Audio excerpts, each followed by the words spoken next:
PGA Nation, we are back. We are back with the Houston Open.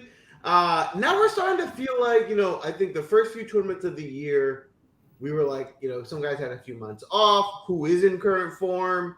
Are guys going to be better now? They had some months off. Well, now we have a bunch of tournaments under our belt. We've seen these guys at least go out and play a couple times this year. And I think we have a little bit more confidence in terms of how guys are playing this season, who we want to target for this tournament.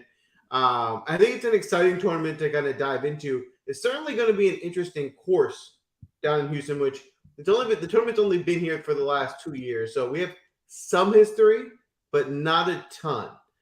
Spence, how you doing tonight? I'm doing well. It was a solid week last week. So I hit Russell Henley at 50-1. I know that there was a 55-1 out there if you shopped around a little bit. So didn't necessarily get the best of the number there, but the 50-1 hit really paid off nicely. I made a joke on Twitter that, at least he salvaged the week because he didn't get the first round leader. And that seems to be a market that we hit every single week. But it was great to hit that. It pays better for me when I hit an outright just because I bet to win those, to win 8 units versus to win 3 units. So it's nice to get an outright when it comes through. It'd been a couple months, I guess. I hadn't hit since Zalatoris had won in the outright market. So it was nice to hit there. And back-to-back wins on this show. I'm going to try to make it a three-peat. It's something that all of us have been not able to do at the end of the day. We all get there and then we can't seem to get over the finish line. So I'm going to try to get over that daunted hurdle of the 4-minute mile here. Well, I will be sure that doesn't happen, so don't worry about that. But don't forget, everyone who's tuning in tonight, feel free to give us a follow. Hit the like button. It goes a long way. We're going to come back next week. We're all going to laugh at Spencer for not getting the three-peat again. So you're going to miss it if you don't give us a like and hit the follow button. See, how you doing tonight? I'm good. I'm actually kind of pumped up. So we determined the order for the audience doesn't know it, but spoiler alert, the audience is picking second. So, and that's going to be after Spencer since he won last week. So everybody kind of get ready. So, because Spencer's going to do his course breakdown. But the reason I'm really excited, other than the fact that we have some awesome people already in the chat, Scott, otherwise known as Stewie, is in here. Of course, Byron is in here. We got Brent in here. Man, you guys are awesome. And I'm on your team. You're on my team. This is the C audience team. I feel really good about this week. So I'm hoping there's some synergy with me and the rest of you so that we can take down Spencer, David, and Joel. Honestly, I don't think it's going to be that hard. I think we're going to win by a lot. Bold-faced. Let's go. The Bills fans were saying that last week, and then that didn't happen. And so Spence, where's that? And Spence, we got to say the fans like the hat. It's getting a lot of respect. You got to love. Let's give it up for the New York Jets. Great win this week, representing my home area. I actually found out one of the coaches for the Jets lives down the street from my new house. So shout out to him. I don't know which one. I just know my nanny met the kid and the dad works for the Jets. So hopefully we find out more. You guys only find out if you follow us and hit the like button when I come back next week with more information. David, how about you? How are you doing tonight? And not only do that, hit the bell because you want to be here when we go live so that you can draft alongside Sia and then we can clip that clip he just said about beating us, box it up and roll it out next week when you guys finish in last place. So I said beating you by a lot. I said a lot. So we're going to clip all of that. The a lot part too.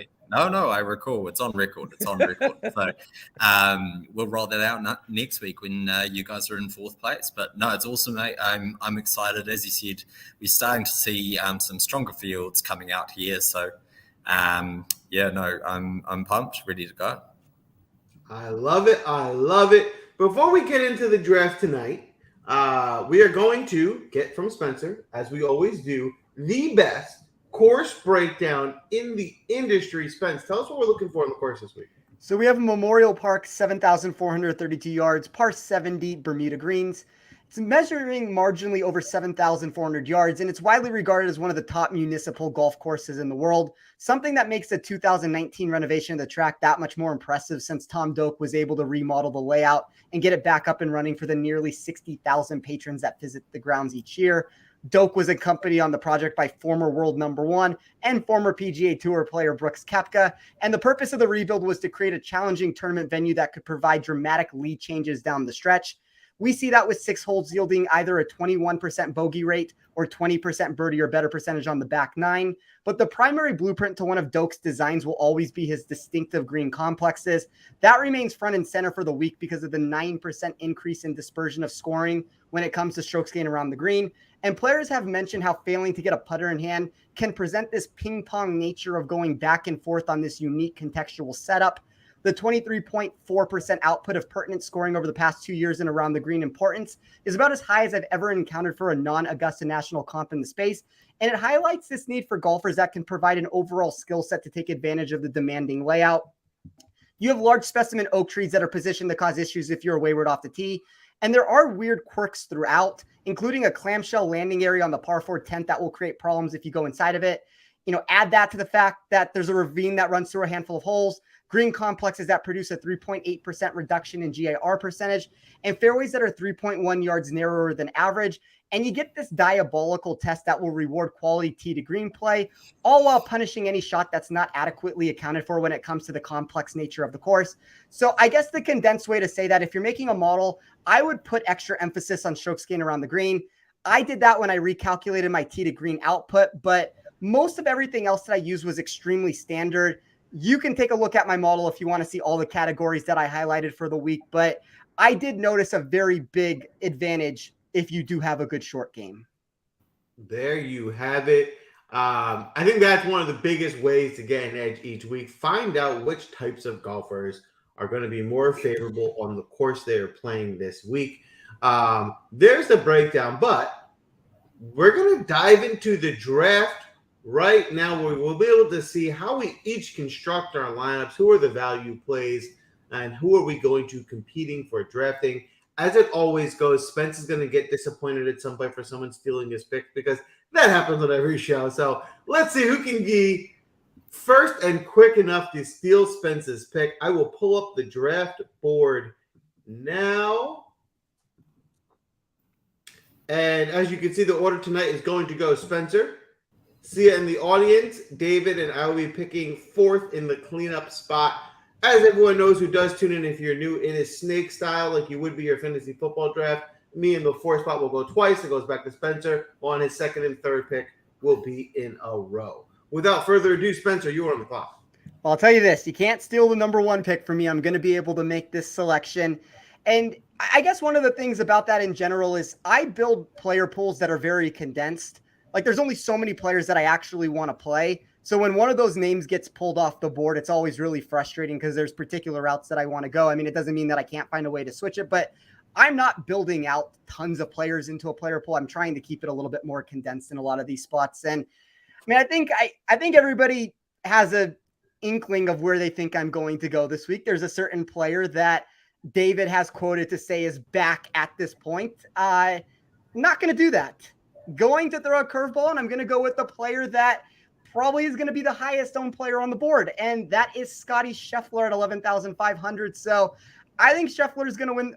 I want to let me go back a second. I think Scheffler is one of 2 players that is the most likely to win this tournament. I think there's a second option on this board that I wouldn't mind getting also, but I think Scheffler is really in a prime position to find success this week. So he is 4th in my model in weighted proximity. I think that that's going to be a very big stat. He's 4th when it comes to GIR percentage. We know he's going to hit a lot of greens. We know that the irons are going to be good there. He's 2nd in total driving that's geared towards accuracy. He's 3rd in total scoring. He's 6th in par 5 birdie or better percentage. And he is number 1 in this field when it comes to weighted tee to green. So that was my recalculation of adding extra short game into the mix. It took the weighted proximity. It took the total driving that I threw into it. I don't love the 22.8% total that is projected right now in the space. Look, I don't know if it necessarily stays there because there is a gap between him and everybody else, but my model seems to think that a lot of the win equity is sitting with him. So I'm just going to take a very basic approach. I think there's players down beneath that I can take, if you guys don't steal them from me, that I can throw into the mix, and I can get unique in a different way. And I'm going to hope that Scheffler doesn't push as large of a percentage as it seems like he's going to at this point. Well, you heard him. He said he only picked one of the 2 players that he thinks is going to win. So audience is going to take that second one. I'll just do it. It's Jim Herman is going to be the audience's pick. See, audience picks Jim. Herman. No, seriously, we have our guy actually. And I like this pick in spite of the fact that his approach play in particular has been quite up. I love the upside, especially if you go to the longer term form. I mean, he's not going to model out great in the last 24 rounds, but especially in terms of the approach play, but go back the last 50 and he's an absolute beast. I love how he can get hot with the putter. I'll go ahead and spoil it now. The audience via Steven and Byron, aka Sicily Kid and the Model Maniac, have both nominated Sam Burns. That is our pick. David, let me swing it to you real quick. How do you feel about Sam Burns this week? Yeah, I think he's a fantastic pick. I'd say him along with Scotty Scheffler obviously occupy the top of the board, and they occupy the majority of the win equity in this tournament. And they're both no-brainers. I don't think you can go wrong with either of them. They've got great form in a lot of correlating courses as well. Like, so if we look at say Copperhead, for example, like the Valspar Championship, some of those tough but long courses where scoring is going to end up in that -10 to -15 kind of range. They've both got great form across those courses there, along with like Bay Hill, PGA National. Those are the type of courses that I'm looking for some correlating form this week. So I don't think you can go wrong with either of those picks. I think perhaps the way to get different is taking a Scheffler and a Burns and then maybe one of those 9K guys and actually going very, very top heavy. Or even, jamming in 3 10K guys and really deep diving some of those 6K guys and hoping for some cuts. That's a great way to make your lineup different. Well, no better way to deep dive some 6K low end guys than to have David Bieleski on our show. I assume you're not starting with the 6K guy, but who are you starting with? No, I'm going to start with a 7K guy, though. I'm going to go my favorite player of the week, both in terms of value and form coming in, which is Dean Burmester, the South African, who Spencer's smiling at because he obviously clearly loves that player, and I've stolen it from him again. There's a big tournament in South Africa at the moment this week coming up, which is the Nedbank Golf Challenge. It's basically regarded as the African major. There's only 66 players in that field and a huge purse on the line. Dean Burmester's chosen to skip that tournament to play here in Houston this week. So clearly he likes his chances. He's extremely long off the tee. I do think that distance is going to be a great asset around this golf course. It is a long par 70 and a lot of that yardage is eaten up in a couple of short par 3s as well. There's a couple of 150, 160 yard par 3s that are going to take some of that yardage too. So having that distance off the tee is going to be important. It's been incredibly dry in Houston at the moment as well. They haven't had rain since about August. So where I think that's going to come into play is you have got that 2.5-inch Bermuda rough that you're trying to avoid. It can be pretty penal if you end up in the rough. When it gets really firm like that, that just becomes so much more difficult to hold those fairways that I'd rather have that distance off the tee personally, be further down, because if you're going to end up in the rough anyway, you better be in the rough and only playing 160 rather than over 200 yards. So I like the Burms to play. He's 12th this year in approach 200 yards plus as well. Well, as we wait for Joel's back-to-back pick, Spencer, you seem to kind of smile and chuckle when that pick came up, and I assume it's because that's a Spencer and a Better Golf Pod approved pick. It is. So when that number released, and we'll talk about outright for a second, it opened at 80-1. I've seen it more down in the 66-1 range now, but I have about 50-1 being proper on it. So no matter what price you're going to find value. And even though I still have limited data, my model places him as one of the 10 most likely winners of this event because of his combination of birdie making and bogey avoidance numbers. I did try to reduce some of his metrics across the board to make it more realistic, but he held steady in most areas of how he performed in my model. And the Bermuda putting and par 5 scoring remained notable no matter how I ran it for the week. So I think this is a mispricing at 7,600. Like I said, I think he has one of the 10 best win equity marks on the board. So if you're telling me you can get a golfer in the $7,000 range that has a top 10 win equity in this tournament, that's always a good place to start in your build. Yeah, makes sense. Yeah. A lot of people in the chat love the Burmy pick, as Byron puts it. So if everybody likes it, that means he misses the cut by infinity. So everybody, best wishes, everybody. Joel, you've got back. Go ahead, David, before we get Joel's back. All right, I was going to say, I've got to respond to that, don't I? The last 2 weeks, I've dropped my my first click of the week in the Win Daily Discord. So make sure that you're getting into the Win Daily Discord channel as well. The first pick that I've made the last 2 weeks was Andrew Novak at something like 176s at Bermuda. He finished 17th and paid out a huge 6-1 on a top 20 place for us. And then last week was Joel Damon, who finished third last week as well for a full each way place and a top 20 on him as well. So my first click this week, dropped in Discord yesterday, was Dean Burmester at 80-1. He's since been cut to 55-1.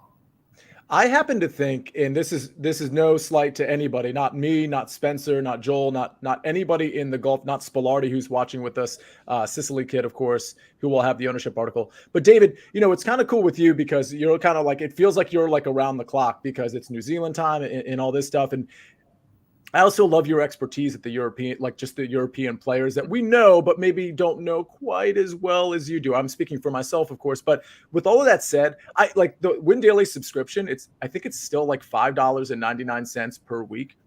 So I actually think David's Discord material is actually worth that $5.99 per week. But oh, by the way, you get all of golf and all of NFL with Sticks Picks and Ghost and all of the NFL guys and Jason Mizrahi and all the other sports. NBA is like super hot right now. We saw some screenshots with Ghost's model where a guy won, I think, 1,000 last night. Another guy won 3,000 last night, something like that. So my whole point, listen, I hate, nobody likes that guy that's like always touting the site. But when it's like $20 a month and you're getting every single sport and you're getting some of the insight in Discord that David gives, that Sticks Picks gives, that all of us give as well, I really think you got to take a second look and kind of join the team because to me, especially when it's during NFL season and NBA season, it is invaluable if you're in the DFS game. That's just my take on that. Joel, I promise. Now we're getting to your picks. Back to back. Let's go.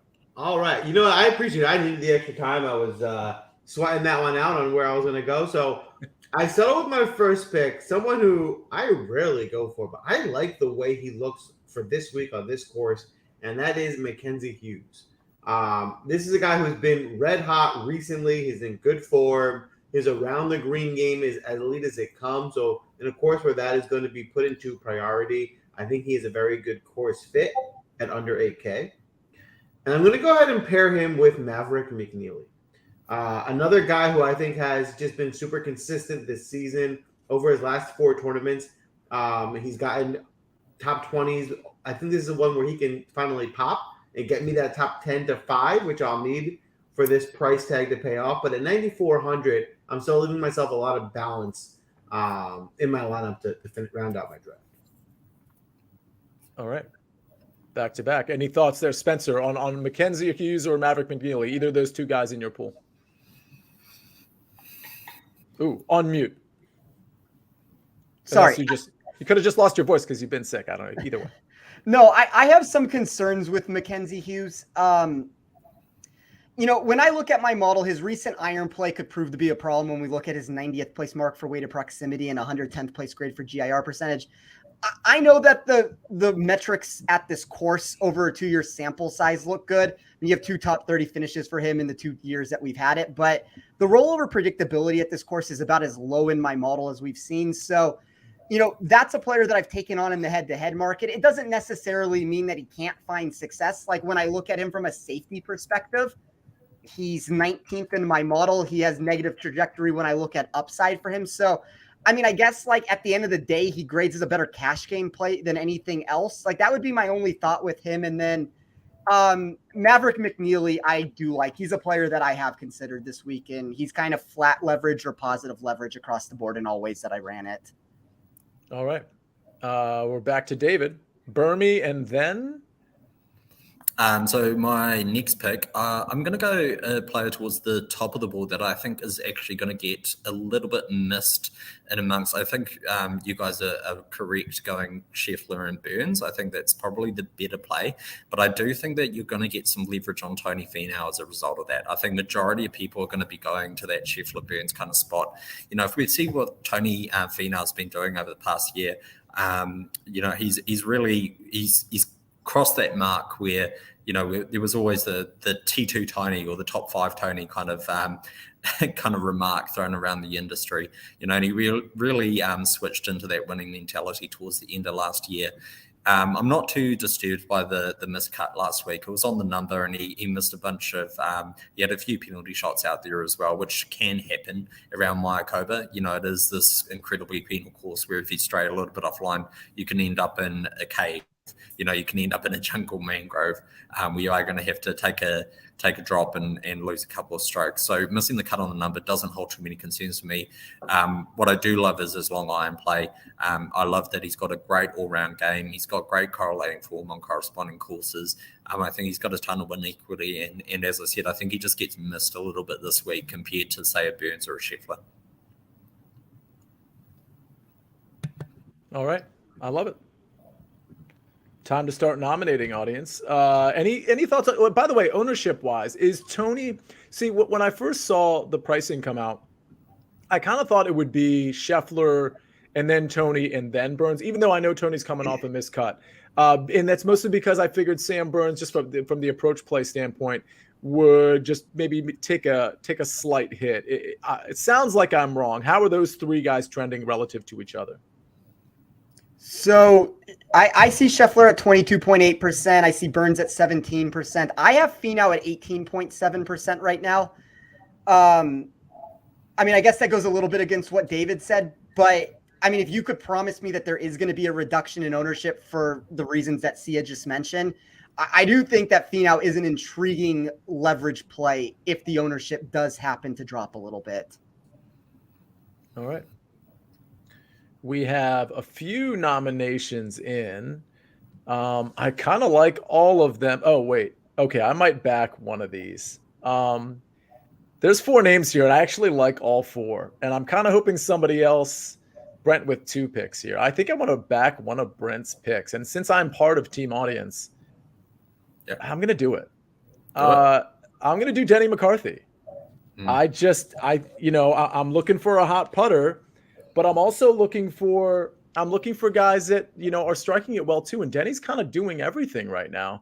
I'm not really a huge Denny guy, but I like him here. And I don't mind paying the 9,200 from a salary standpoint. We can figure out some lower end guys and some 7K guys. We could probably still, with one of our picks, stay up top and take a guy. There's a guy a couple guys in the 6K range I wouldn't mind personally, but yeah, I like Denny. David, let me ask you, is Denny sort of part of your process or not really?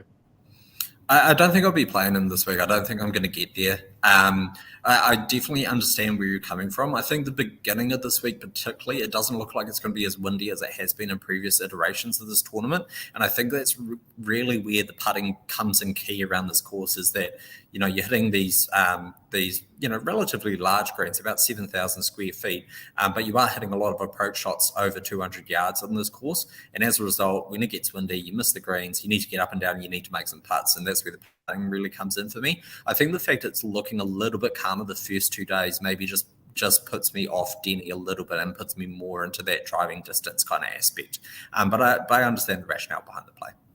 All right. Well, Spencer, we're going to go to back-to-back picks, but I do want to remind the audience, once Spencer gives his second pick, which is going to be his third pick ultimately, we can start nominating again because we're going to be right back up. So, Spencer, it's on you, bud. All right. So this is so difficult to not take a certain player right here. I feel like you guys let him fall back to me. I'm going to take a unique approach. I'm going to take the 2 golfers that I have as the first and second on my board in ownership. And I am going to try to get unique in other spots. I have not tried to make a build in this capacity yet. So I will be working this on the spot to figure out if there's a way that I can finish this correctly. But I'm going to take the player that is number 1 for me in upside this week. And that is Aaron Wise at 9,900. I really like Aaron Wise. I know we see this nearly $10,000 price tag for him. And the first thing that you think is that he must be overpriced because of that. I actually don't think that's the case. And I wish we weren't looking at 22% ownership right now. I wish this was a spot where, I'd rather him be more expensive based off of this if he's going to be 22%, so I don't have to deal with this. But I do think it's a unique way to try to fit 2 of the most popular plays together. And I don't think everybody's going to necessarily go that route just because it does create a bit of a dilemma on the bottom end of it. But Wise has 2 top 26s here in his 2 attempts.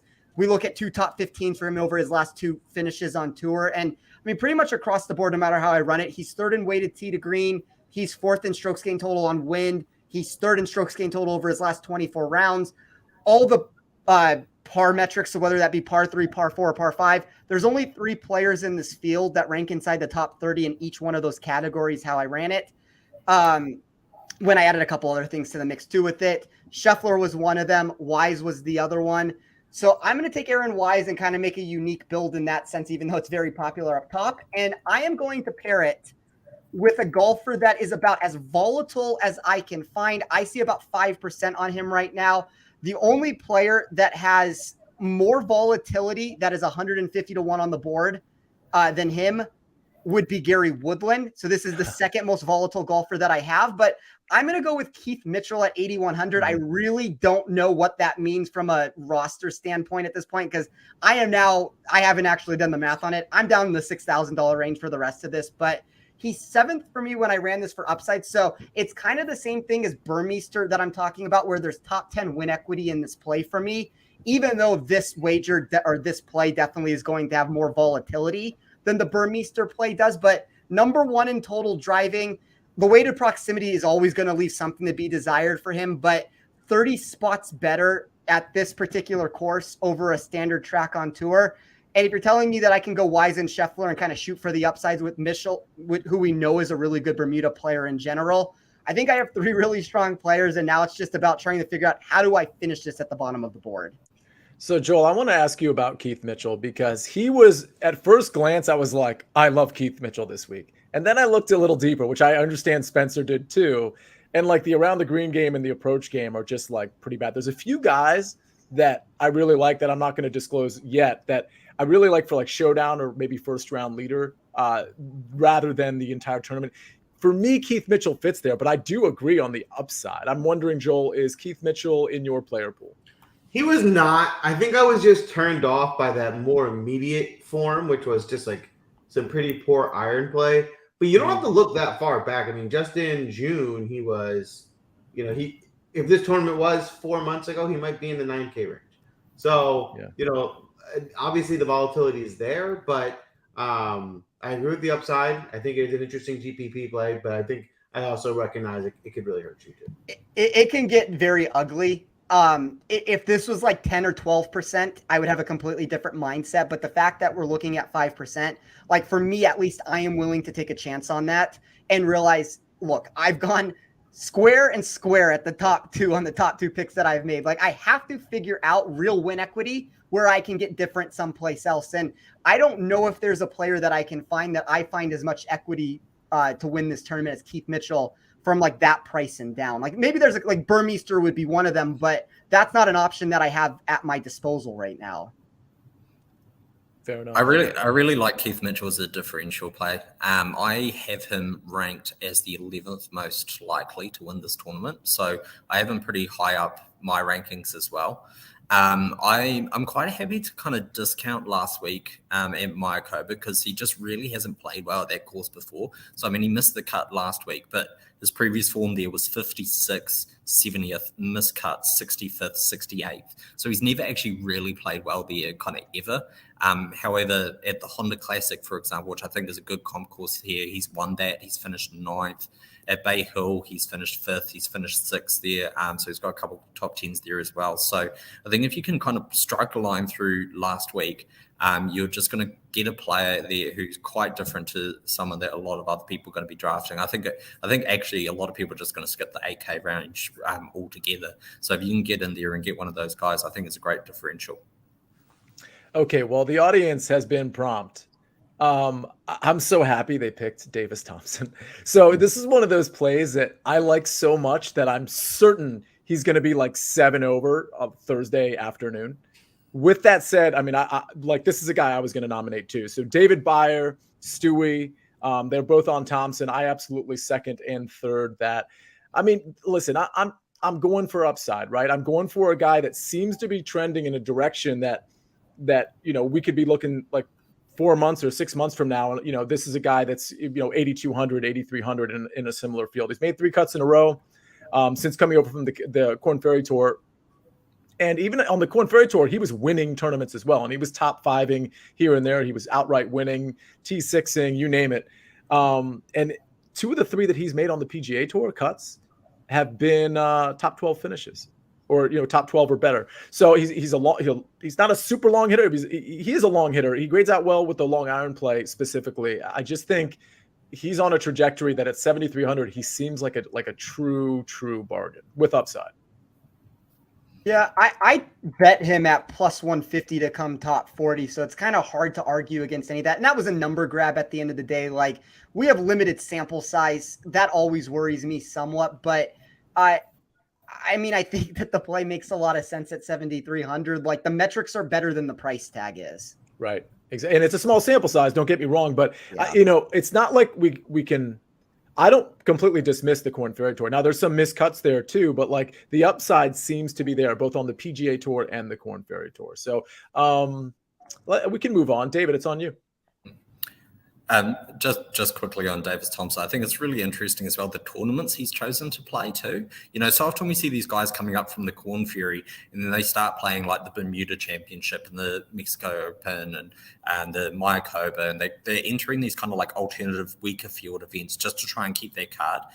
Davis Thompson is like deliberately chosen not to play those events, and he's playing like the Fortinet and the Shriners, and that just suggests to me like a golfer who's just incredibly confident and just knows he's going to keep his card. And I think that just reiterates the quality of the player that we could have on our hands there. I'm going to go another graduate actually as well with my pick, and just someone who's just come onto the scene and just been so ultra consistent, plenty of distance off the tee and great with the putter. So Taylor Montgomery. That's me. I like it. Taylor Montgomery, I'm wondering if he's going to be a popular play because he's in a range where there's a lot of places you can go. But his finishing positions have been amazing. Do we have a read on where Taylor Montgomery is trending? I see him at 14.6%. That's the seventh best or the seventh highest, I guess I should say, for ownership rank. But I kind of agree. I like Taylor Montgomery. It's like, anytime it's a UNLV player, I'm going to boost him a little bit up on my model on the back end of it. Nobody realizes I'm doing that. That's like the same stuff that I do with Jason Day. You look at my model and you're like, wow, how did Jason Day get up to sixth?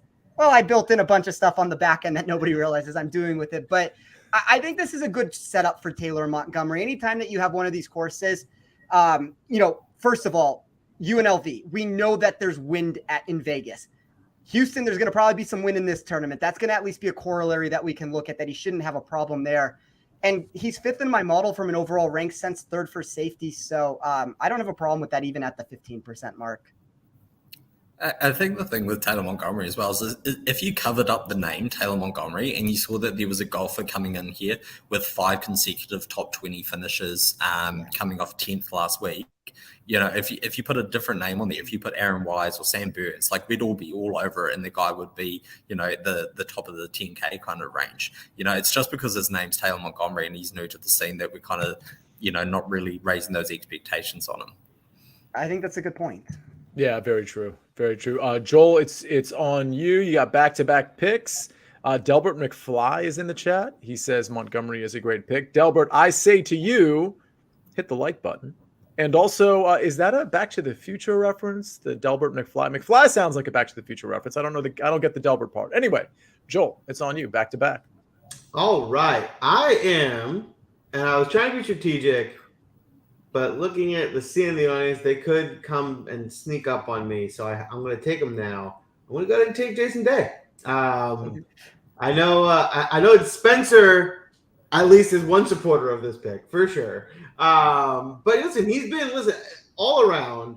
Jason Day has really been playing. Like, he looks like his old self. His ball striking has been phenomenal. His off the tee has been great. My one concern with him is that, traditionally, he's not the best around the green player, which is, of course, where you want to target guys that excel around the green here. But he's not like a huge liability. I think he'll be fine if he does have a good week putting and drain a few putts. I certainly think he can compete to win this tournament. So certainly love the upside of Jason Day as well.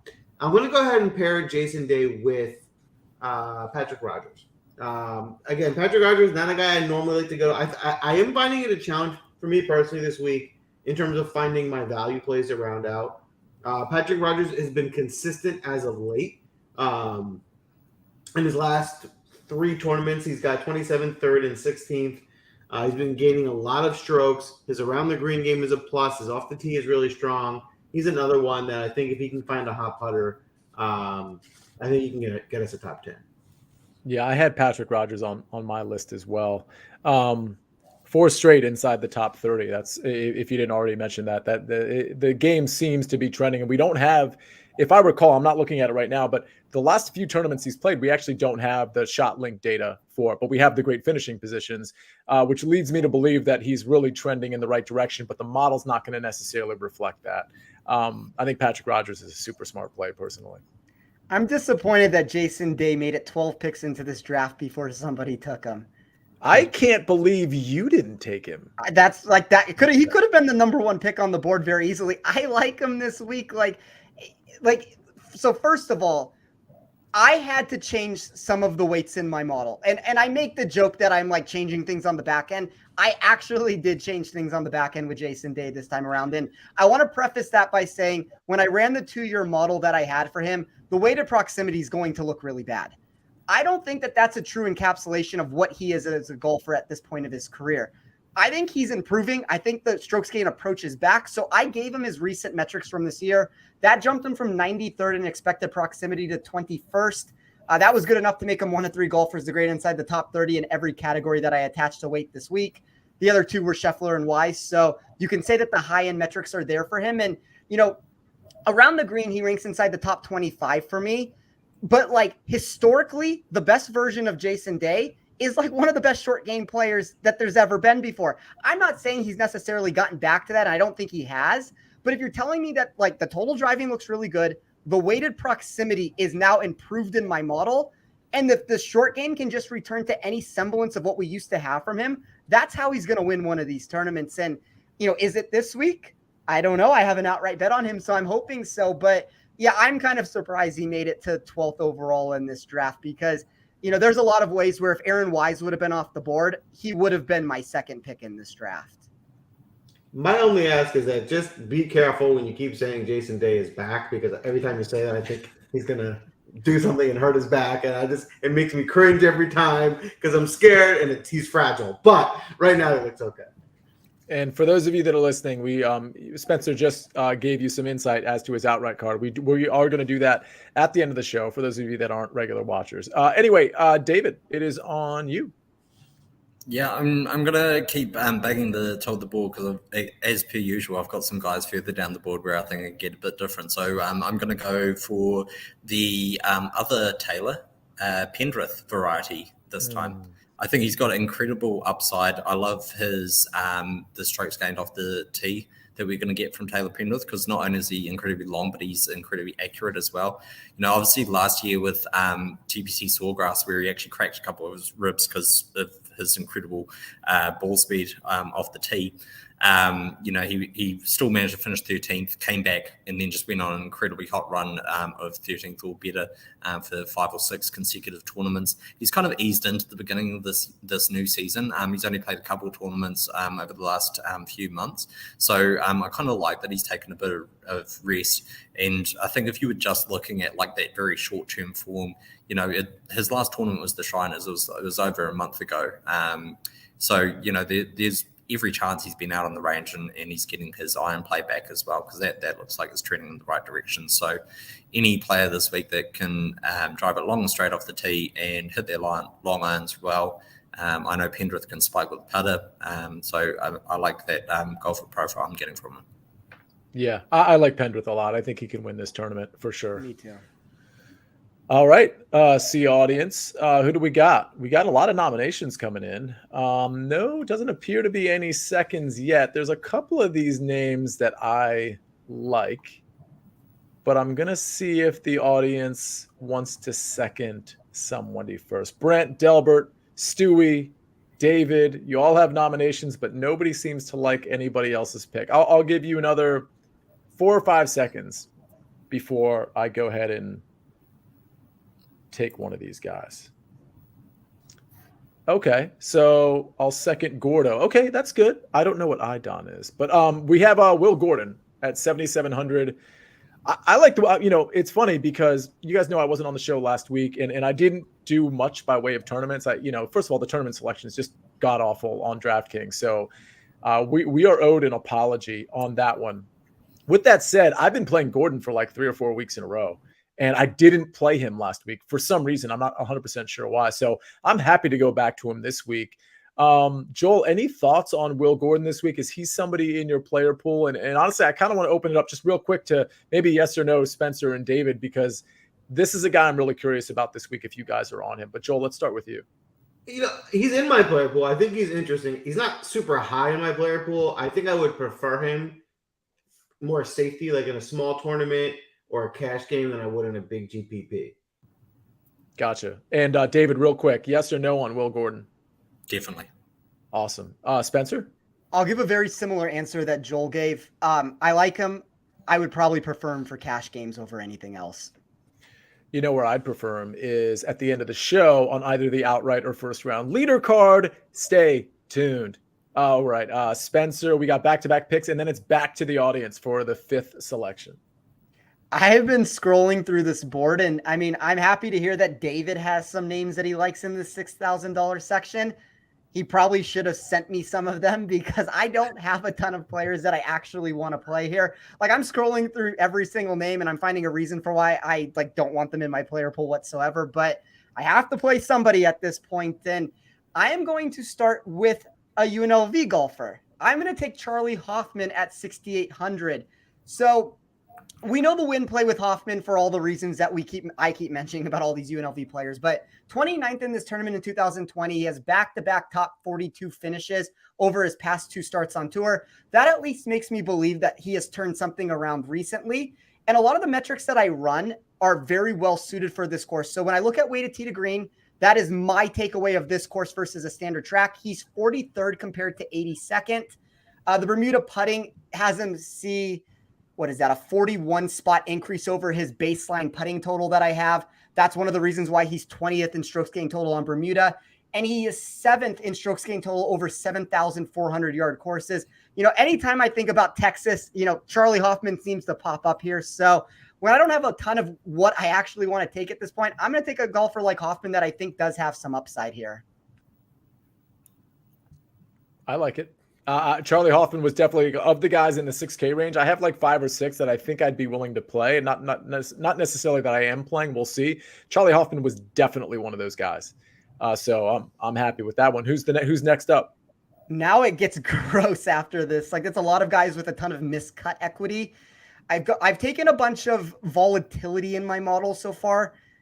I'm thinking that I should probably take one of the 4 players that have the most safety for me in this like low $7,000 range. So that would either be David Lipsky, Steven Yeager, Russell Knox, or Bo Hostler.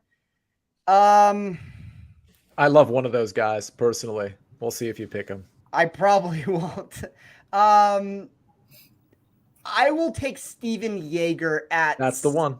7,100. So he's 7th in my model in strokes gained around the green, 32nd in Bermuda putting. I'm going to trust those 2 things. And when we look at what he's done recently, like, I know he's missed the cut at the Bermuda Championship, and it's not like we're talking about like world end finishes that he's producing, but 40th at the Zozo, 44th at the Shriners, 30th at the Sanderson, 43rd at the Fortinet, 46th at the St. Jude, 13th at the Wyndham. There's a lot of really good finishes there for a guy that's in the low $7,000 section. I don't love the ownership that I see at 8.9%. That's negative trajectory in my model based off of that. But as I said, there's not a ton of players that I love. And I don't know who I'm going to take with this final pick at this point. But Yeager's at least a guy that I can see traits of why he can find success here. Yeah, I'm a fan. I'm a fan of Steven Yeager and that one. By the way, if anybody hasn't already seen, this thing is like 15 to 20 years old, but after this show, YouTube my new haircut, and that guy who you'll see, but he says Jaeger bombs a lot, and it's like a 2-minute like funny like parody clip of like a New Jersey, like a standard like New Jersey like musclehead kid or whatever. Please just go to YouTube and type in my new haircut after this show. It's hilarious. We want your feedback on how funny you think it is. All right. It's back to the audience. We have what looks to be nominations here, but I'm not 100% clear if we have Alex Smalley backed by Delbert or David, because it looks like Delbert also backed Straka. Okay, we have a Hadley. We need a second on some of these names that were bandied about over the last couple minutes. We got Hostler in here, Chesson Hadley. I'm going to count one of these for Alex Smalley and one of these for Straka. If we can back one of those guys, and if you're new to the show, if you just hopped on with this Hingo, I haven't seen you in the chat yet. Saw you before on previous shows, but hit the like button if you can. Straka, trust me. Wow, we got to trust me. By the way, Brent, so Straka's our pick. But by the way, Brent, this is new to the show. You're going to, not that Brent's new to the show, but I'm scrolling up in the comments and I see this. Delbert, I'll second Gordon if you second Straka on the turn. Like some backroom chat deals. Well, not even backroom, like completely out in the open. I love that. That is not the process, guys. We can't. We can. I don't care. But this is my sort of game. I love it. It's funny that you did that. So more power to you. It looks like it worked because Straka, is going to be our guy. Sep Straka, Joel, that feels like a Joel special. It feels like a Joel showdown special. How do you feel about Straka over 4 rounds? I like him here. I think he's definitely a GPP play. It's a volatile play. He couldn't burn you, but he has a lot of upside. We've seen him when he gets hot, when his ball striking gets there, he puts together some really strong weeks. And it's also a week where, there's not like an abundance of value where you can be like, hey, you can just play anyone in this range. So I think he does stand out as a high upside play in the 7K range for me. All right, fair enough. I like it. He was certainly on my board as well. History's solid. David, you've got good history. What you got? So I'm going to go a player I really like this week. Great with his long irons. We saw a period of play last week from Alex Noren, the Swede, where he went to 3 courses that I think are great comp courses for here. So the Phoenix Open, he finished 6th. PGA National, he finished 5th. And then at Copperhead, he finished 12th. He's made all 4 cuts in the tournaments he's played so far this year without really setting anything alight. But if we dive a bit more into what little data that we have, especially from last week at Mayakoba, some of his green and regulation numbers were kind of off the chart last week. So in his first round, he hit 15 of 18 greens. In round 3, he hit 16 of 18 greens. And in round 4, he hit 15 of 18 greens. So, he's well above 80% GIR, which is incredibly elite. A lot of people aren't going to be going and looking anything further than that top line kind of data on last week's tournament where we have got that strokes gained there. But I think for a golfer who's performed well at comp courses and, potentially is hitting his irons out of the park, I feel that this could be a really good spot for him. Yeah, Alex Noren is one of those guys that I just don't think people are going to be paying attention to. I would imagine, Spencer, that his ownership is reflecting that, right? Have I put something wrong in on David's picks? Oh, yeah. Taylor, I think so. Oh, no. David's picks. Jason Day. What do you think? David, are those your picks? Yeah, those are his picks. So aren't we short what he can finish this with? Yeah, I might be out of money. Oh, so no Noren. Oh. We're ignoring his last I can't take Noren, can I? Huh? All right, we've got to dive in. You guys, can someone leave me $500? We can make a back alley deal here. This is the perfect time to do it. Yeah. Give me Jason Day. We'll get you a player with extra money here. We'll make this work for everybody. Seriously, nothing on the ignoring thing? Nothing? Nobody? I didn't hear it, to be honest. For what it's worth, I like Noren this week. So there you go. Secret's out. All right, well, I'll go to one of my 6K guys. Spencer's already taken one of them with budget game. Great, thanks, Brian. So we'll go to Joseph Bramlett, who I like in the 6K range. Plenty of distance off the tee. Again, if you dive into last week's numbers, I don't think they're as dreadful as it looks. 63rd finish last week at the Mayakoba doesn't exactly set the world alight. Again, that was kind of just really one round, which went bam, but he opened it up with a 6 under. So I think that if he can put it all together, that there's some options there. I like his distance off the tee, as I said. He gains most of his strokes on approach, he does that over 200 yards or over 150 to 200 and 200 plus. So I think that's a great profile for here. And he can spike with the putter occasionally. So saw that beginning of this year at the 14th, regained over 2 strokes with putter. So I think that he's got some upside. Yes, there's some volatility, but that's why he's 6.5. All right. No issue there. Fits the budget. And Joel, let's close out your lineup. All right. I want to start off my last 2 picks with Lee Hodges at 7,600. I think he does have a lot of upside combined with the safety for the 7K range. Just looking at his last 3 tournaments, he has 23rd, 7th, and 38th. He's been gaining strokes on his approach since August. His off the tee has been really strong. He's a mixed bag around the green, which is something you definitely want here. But he definitely has weeks where he can pop there too. So if he can show up around the green here and not find any trouble, I think he can even have some top 10 to 15 upside in this field. And then I'm going to go ahead and pair him with Taylor Moore. Taylor Moore is another guy at 8K. I'm getting a bit of value. In his last 2 tournaments, he is 23rd and 12th. But even before that, and he missed a cut at the Shriners. But before that, he went on a streak of I can just count about 9 or 10 made cuts in a row with 2 top 10s. So I think he's really coming on in the 8K range. I think this could be a good spot for him. What I really wanted to do with our second to last pick, and I'm glad it didn't work out because you would have stolen him anyway, was go lower than Sepp Straka to leave us at least 300 more so that we could grab Taylor Moore. I love Taylor Moore this week. And there were some guys in that sort of flattish 7K range that would have fit. But I actually like both of those picks. But I think Taylor Moore is super sneaky personally. So love that. David, what do we got for your last pick? Yeah, back to me. Actually, a name that got mentioned a little bit earlier, and a golfer that I really like this week is David Lipsky. So like that he's coming in off the 10th place finish last week in Mexico. He, again, gains majority of his strokes on approach at that 150 to 200 or 200 plus yardage mark. He's a golfer I'm quite familiar with in terms of his performances on the DP World Tour. He's not necessarily the longest off the tee, but he is very, very accurate. I think that is going to be important this week. So I do want to mix in at least one guy this week where I've got some accuracy off the tee because I've got quite a few bombers in there. And Lipsky can get very hot with the putter. Decent enough finishes at some comp courses as well. Probably most notably 26 of the Arnold Palmer. That was a very windy rendition as well. So I do like that performance there. I think he's got some great upside. All right. I like it. It is time for us to close it. I'm going to put a nomination into the chat because we've only got so much left. 7,700 left. We've got Stewie has a nomination. I don't mind Stewie's either. I've put in Grayson Sigg, who I don't think has been drafted quite yet.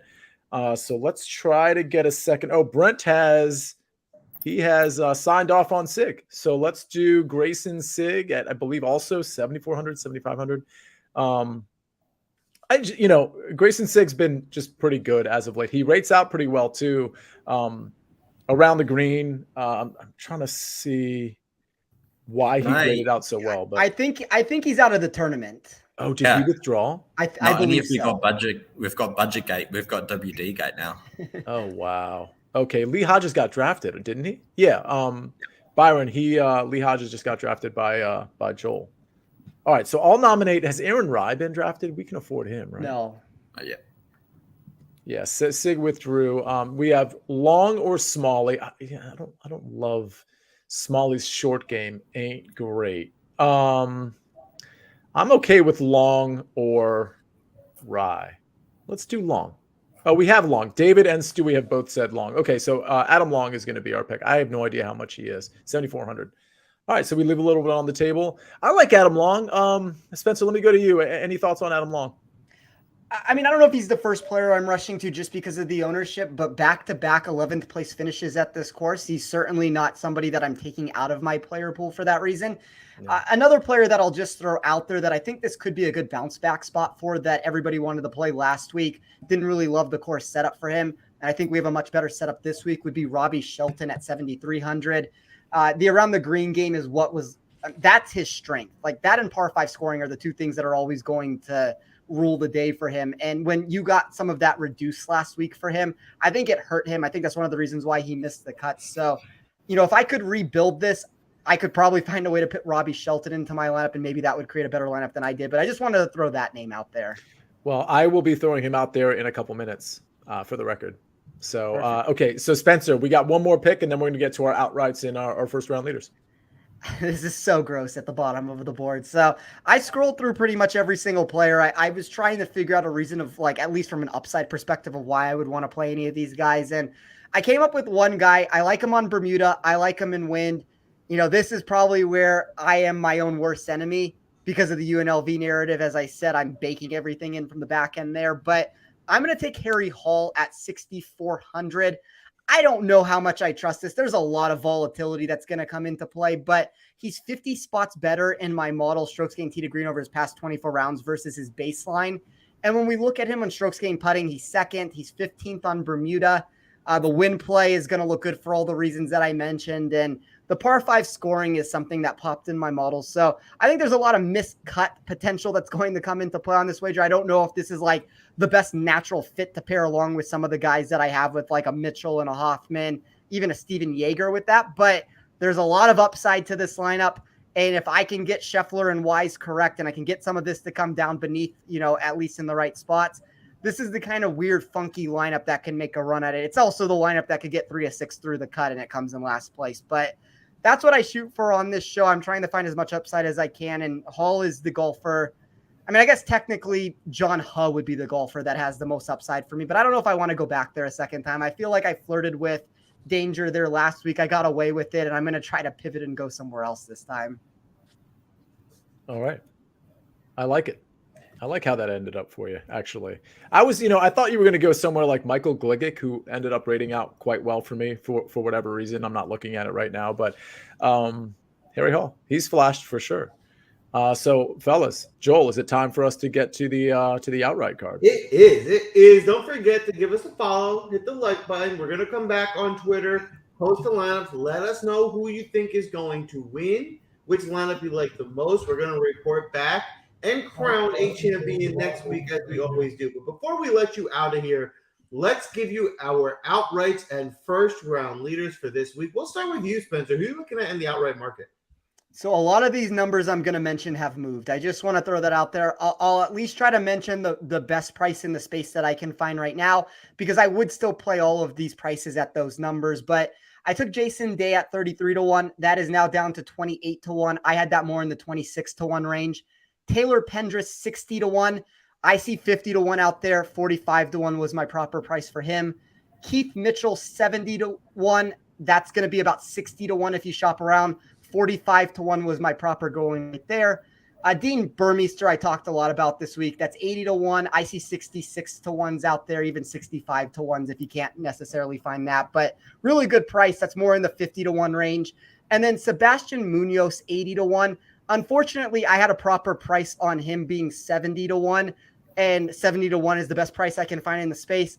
I'm going to keep him on my card because I don't want to remove something at this point. But if 70-1 is the best price you can find, at least be aware that there is some lack of win equity at that number. I like it. How about you, David? Who are you looking at in the outright market? Yeah, so per usual, I'll give 3 out here. The other 3 are going to be dropped in Discord later this evening. So make sure that you're jumping into the WINDAILY Discord and you can ask all your questions that you like of us. Any DFS tips, anything like that, any golfers we like, you can do that too. Dean Burmeister obviously was my headline pick. I think that's fairly obvious that I'm on there. That was my first pick of the week as I dropped yesterday. I got that at 80-1 with 8 places each way at a 50 odds. That has been cut pretty massively. I think that's into 55-1. I think anything, as Spencer said, anything over 60-1 is worth a play on Dean Burmeister if you can find that out there. The other names I'll give out as well, Tony Finau at 18-1. Again, I'm getting some pretty decent value there. I have fair odds for him at 15-1, so I'm getting extra 3 points on him at that mark. I think he's got great win equity. I do think he gets missed a little bit this week. The other one is Budgetgate, Alex Noren. I got him at 50-1, 8 places, 150 odds. I love it. I have 3 for us as well. My first one is the home run Hail Mary pick of the week at 200 to 1 odds. This is a guy I prefer for an outright ticket than even to play a DVS. I just think he does have the upside to win a tournament. He's pretty volatile, and that's Matt Wallace. I mean, we've seen Matt Wallace pop. He should be a really good course fit here. I think 200 is just too big a number for him, where he can get really hot in the week and compete in a tournament like this. So I really like Matt Wallace at 200 to 1. Moving up, I also like to hit the Gala at 40 to 1 this week. And my last play is Denny McCarthy at 35 to 1. See, how about you? Who looking at the outright market? Yeah, I fully support that Denny McCarthy play. I'm only going to give 4 outrights. They're in the long shot range, and I'm going to give 6 first-round leaders. But I'll give the outrights out right now, of course. Taylor Pendrith, I'll back Spencer on that one at 50 to 1. Love that. Siwoo Kim, who just isn't going to be part of the conversation this week, apparently, at 50 to 1. I like that number on him. Taylor Moore, also 50 to 1. Love him. And then Davis Thompson at 85 to 1. It's a flyer on Davis Thompson. But those first 3, I think, have some standing to potentially compete on Sunday afternoon. I strongly considered, just for the record, Siwoo Kim and Davis Thompson in the outright market also. I didn't go there, obviously, but they were about as close as you could get that they got cut at the very last minute. So I like your mentality with that. I think Siwoo Kim is a golfer that's going to be under the radar this weekend. All the positive trajectory my model has for upside kind of kept popping through every single time I ran it. Yeah, I like him for DFS, especially if he's just going to get it ignoring. I'm still trying. All right, moving on. I love it. We're not done yet. We're going to get redemption. I think last week was the first time we haven't hit a first round leader since as far back as my memory goes. So that's at least ever. It was the Ronald Reagan administration. That was the last time. True story. Second term. And they didn't have a first round that week. So thank you. The odds of us putting 2 weeks together without hitting a first round leader is like slim to none. So this is a lock. One of the names that is about to get said is going to be the first round leader on Thursday. So okay. Seriously though, it is kind of a lock. Historical data suggests that Joel's statement is not fraudulent at all. That it's almost a statistical impossibility that we don't hit a first round leader this week. That's gonna happen. That's math, guys. That's already done. So now it's just a matter of you taking the play, making the bet, and then collecting your cash. So, without further ado, Spence, who are you looking at in the first round leader market? I have 5 guys I'm going to give out on here. Maybe one of you can convince me on a 6 play because I still have a little bit of room technically. But Adam Long, 80 to 1 on DraftKings. Aaron Wise, 31 to 1 on FanDuel. Sebastian Munoz, 60 to 1. You can find that one pretty much anywhere. And then the last 2 I took are late tee times, but I like their prices too much to ignore. So that would be Keith Mitchell, 55 to 1 FanDuel, and Dean Burmeister, 85 to 1 on FanDuel. I love it. How about you, David? Who are you looking at in the first round leader market? So I've got 6 this week. First off the board will be Jason Day, 35 to 1. I've seen Jason Day's name just all over the place on golf Twitter the last few days. It's like everyone has watched the PGA DraftCast and my declaration that he's back, and they've all finally, about 3 weeks later, come to terms with the fact that he's here. But it does almost feel like to me that this time the industry's got it right, kind of similar to like Will Zalatoris at the BMW Championship. If everyone was like, this is the play, and it does feel like Jason Day's the play here. So I love him in the first round leader market. Taylor Montgomery, 40 to 1. I've got Sahith Tagala at 50 to 1. I think he's got massive volatility, massive upside. I like the number there. Will Gordon, 50 to 1. I think that's a great number considering he was actually the first round leader last week and he's coming in with just incredible form. David Lipsky, 80 to 1, and Adam Schenk at 80 to 1. I love it. I have 4 for us this week. My card's going to start with Taylor Moore at 50 to 1. Davis Riley also at 50 to 1. A bit of a new one here with Harris English at 70 to 1. And my last play, I'm going back to Matt Wallace. If maybe not the full tournament, maybe just one round at 110 to 1. All right. Now, Sia, you have been incredible with the first round leaders this year. Honestly, like the statement people say, like you're due, like you didn't hit last week, so You do. You're going to Yeah, hit I the do. Google. That's a good That's matter of fact. So tell us, who are you looking at in the first round in the market? So let's start. First of all, so for those of you that, and not that anybody would say this necessarily, but our first round leaders, there's a lot of overlap. It's not all like I have, Joel has 4 different ones, Spencer has 6 different ones. I have 6, and I say that because there is a lot of overlap. For the record, I had it between, and I'll spoil one of these. I had it between Keith Mitchell or Matthew Naismith as my last one in, and I truly hadn't necessarily decided. But the fact that Spencer has claimed Keith Mitchell, I'm good with that because I'm going to end up going with Matthew Naismith. But I have some crossovers specifically with what David's first round leaders are. So I'm going to keep those, obviously, because those are my first round leader picks. Jason Day, I found him at 40 to 1. I think that was at Caesars, by the way, just like about 30 minutes ago. Jason Day, 40 to 1. The next 2 guys are in the afternoon. Just keep that in mind. Taylor Pendrith, another crossover pick here at 50 to 1. Matthew Naismith at 55 to 1. Those 2 guys are in the afternoon. But Jason Day and the next 3 guys are in the morning, just so you know. Will Gordon, 55 to 1. I promised you that he was going to be one of those guys that we were going to talk about later in the show.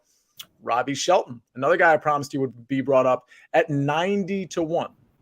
So before I get to the easy button play, Jason Day, Taylor Pendrith, Matthew Naismith, Will Gordon, Robbie Shelton, and officially backing Spencer's Keith Mitchell play, which I love as a first round. I like Keith Mitchell way more in the first round leader market than the overall market personally. However, the easy button play, the Cadence Bank Houston Open first round leader here in 2022, we are all going to I don't think we're going to even be surprised anymore. We're going to be like, yeah, Sia said this would happen and it's going to happen. So in 2 days, when the first round is over, at the Houston Open, your first round leader is going to be Denny McCarthy at 50 to 1.